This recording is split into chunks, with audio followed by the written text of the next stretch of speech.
I saw a very weird thing when I logged into Twitter today. Over in the trending tab, this scary statistic is predicting growing US political violence. Naturally, I was intrigued. What I didn't expect is that this warning of civil war would come from Buzzfeed.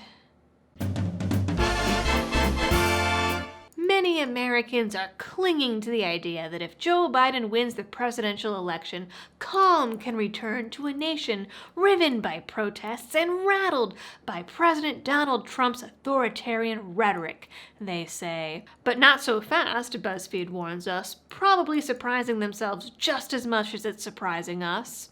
The tendency is to blame Trump, but I don't really agree with that, says Peter Turchin, an evolutionary anthropologist from Yukon who specializes in political instability. Trump is really not the deep structural cause, which is something I am very surprised that BuzzFeed would put to print. Nevertheless, BuzzFeed presents us with a graph of something called the political stress indicator, showing that modern America is on the exact same path as we were leading up to the Civil War. The political stress indicator, or PSI for short, was coined by Turchin and builds upon the previous work of sociologist Jack Goldstone. The PSI takes into account wage stagnation, national debt, competition between elites, distrust in government, urbanization, and the age structure of the population. All things that, according to Turchin and Goldstone, are issues worsened by elites who resist taxation. It is these elites and their silly belief that taxation is theft that somehow creates all of the above-mentioned problems, thus creating inequality and increasing political stress. Did you mean for all those words to come out together, or did they just fall out randomly? Before I get into the rest of BuzzFeed's predictions, I need to take a moment to tell you about one of my partners, My Patriot Supply, because our nation's political uncertainty and civil unrest will impact every area of your life should it come to happen. As I've recently said in another video, another round of quarantines and shortages might be on the way. I've already done my prepping for what might be coming, and I urge everyone else to do the same. Right now, you can save $100 off of a full 4-week supply of nutritious meals that supply 2,000 calories a day to save your life when panic or disaster hits. All you need to do is go to my link down in the description, preparewithliberty.com. Now, back to BuzzFeed, as I know you're all on the edge of your seats. Wow. Turchin told BuzzFeed that he's been doomsaying the hellscape of 2020 for nearly a decade, a doom and gloom prediction that he published in the journal Nature back in February of 2010. BuzzFeed still likes to point to Trump as the root of this, but Turchin's 2010 article points out that, as scary as these times are, it's part of a predictable and recurrent cycle that has been found in human societies throughout history. He wrote, in the United States, we have stagnating or declining real wages, a growing gap between rich and poor, overproduction of young graduates with advanced degrees, and exploding public debt. And while BuzzFeed takes this and runs with it in terms of coronavirus, BLM, and Trump stoking unfounded fears of voter fraud that are, in fact, quite founded, Turchin actually traces these issues back into the 1970s. Even BuzzFeed's graph shows the current spike happening before 2010 when Obama was in office. Either way, BuzzFeed tells us, Goldstone doesn't refer to the Civil War as just the Civil War. He calls it the First Civil War and warns of a looming second one spurred on by the election, mirroring the fears of the Boog Boys who were effectively banned off of social media for saying the same damn thing. Exactly.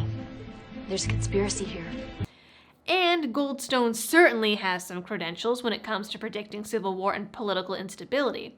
In 1994, he was tapped by the CIA for the State Failure Task Force, which was tasked with coming up with a way to predict when nations were about to crash and burn. The task force came up with 3 factors that were a sure sign that a nation was about to spiral down into chaos: high infant mortality, low openness to international trade, and level of democracy.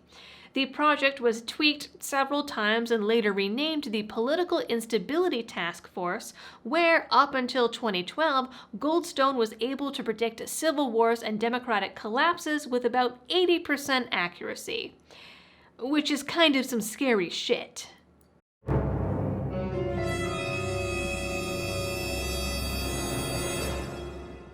Nevertheless, he says that he didn't think to apply his model to the US until Turchin got in touch with him in 2015. After that, his belief in Turchin's PSI carried him all the way to Buzzfeed, apparently. Buzzfeed is, after all, the very pinnacle of academic excellence. While both Goldstone and Turchin warn that Trump isn't the real issue, they still claim that he's the match setting fire to all the gasoline, and that it will be burning and ready to explode even after he's gone. Some Democrats are now calling for a Truth and Reconciliation Commission to try or assess Trump supporters after the election. Truth and Reconciliation Commission. You're a thought criminal. Several MSNBC anchors have made the same suggestion. Chris Hayes, for example.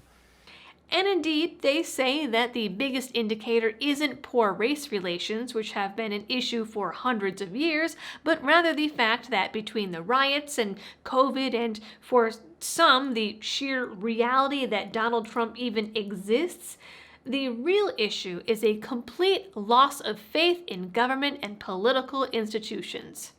To which libertarians everywhere say, welcome, we have cake and ponies. In short, given the accumulated grievances, anger, and distrust fanned for the last 2 decades, almost any election scenario this fall is likely to lead to popular protests on a scale we have not seen in this century, the two wrote in a recent article titled, "Welcome to the Turbulent 20s."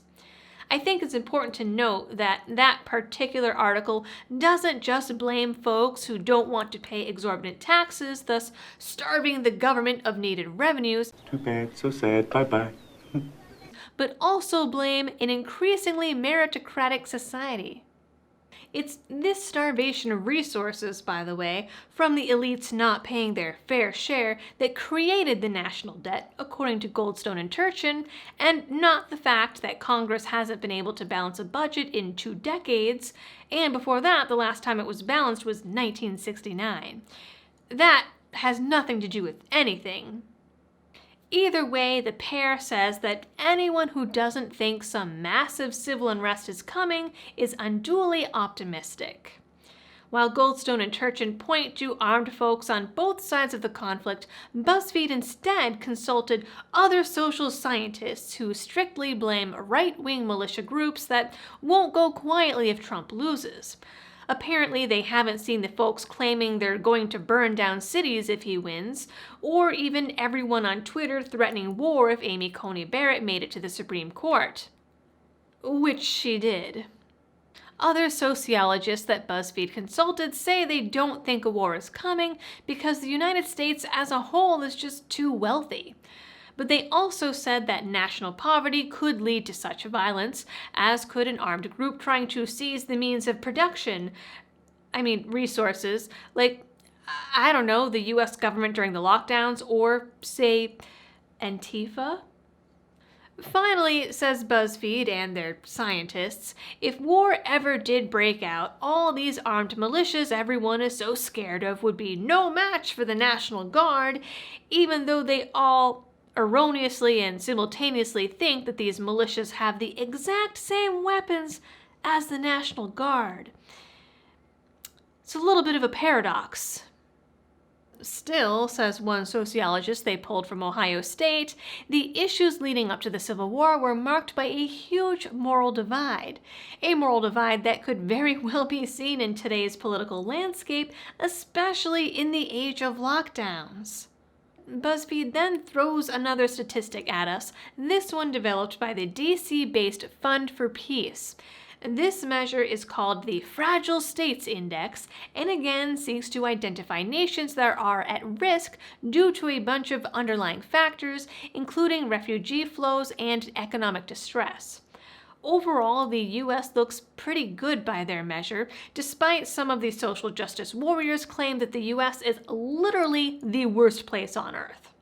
While the US's score has gotten worse in the last 2 decades, again signaling this was building long before Trump and even Obama, it's still on the bottom of the list as far as risky countries go, which actually just makes other places sound a lot scarier. The US does score the worst out of the G7 group of rich democracies, but the UK honestly isn't far behind, especially in schisms between different groups in society. Though no one can seem to present a sound theory as to why all of this is happening, Buzzfeed does come to the surprising conclusion that partisan cable news isn't at fault.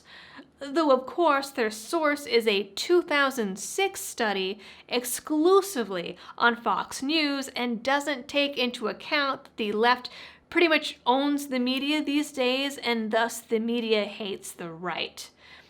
And libertarians and centrists, well, actually they hate pretty much anyone except for AOC. But really, Buzzfeed says, that has nothing to do with it. They promise. So what will stop this runaway train and save us all? Well, first off, the rich need to start paying more taxes, and second, we all need to sign a new social contract. Socialized medicine will also help, according to Goldstone and Turchin, as well as a whole host of socialist programs. Even though the aforementioned UK, which has all of those things, is, again, following in the US's footsteps on the Fragile States Index. But for proof that this is the ultimate answer, one needs to look no further than FDR and his New Deal, which was one of the worst policies to ever hit America's economy. Jesus, read a book once in your life. But somehow, that will be our Hail Mary pass. But could such policies ever really happen in today's combat zone of weaponized social media, in which even modest proposals to ratchet back inequality are framed as communism? Buzzfeed asks. Not at all ironically. After all, if it looks like a duck and quacks like a duck, it's probably a duck. Socialism is, after all, basically a pit stop on the way to communism. You might as well call it communism light, and communism is responsible for far more civil wars and episodes of political violence. But no matter what, despite Buzzfeed's fear-inducing headline, they want you all to know that it'll be okay.